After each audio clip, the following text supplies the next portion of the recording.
Hello guys, আসসালামু আলাইকুম। কিতাবারা সকাল আছেন নিবালা, আশা করি সবাই ভালো আছেন। ও যেন দেখরা আমার বাড়ির পিছে দিয়ে জমিন আছিল, তোরা লাই শাক, লাল শাক, বাখর পাতা আর কাঁচামরিচ, তোরা বাইঙ্গন রয়েছিলা।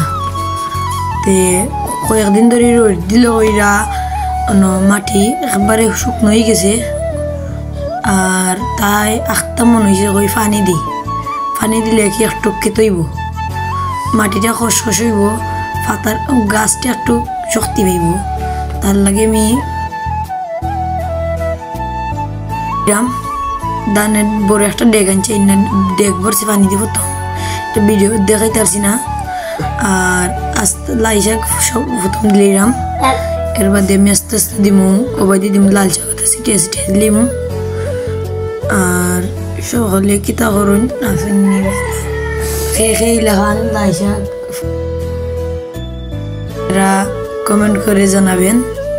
ও যেন দেখা যায় রইল বাইঙ্গন গাছও আমরা পানি দিব।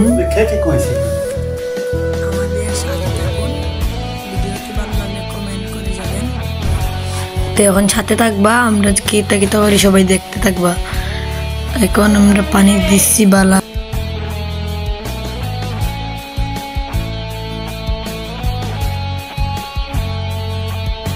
পানি দিমু। দেখুন বাড়ির ভিজে দি প্রাকৃতিক সুন্দর, অত সুন্দর।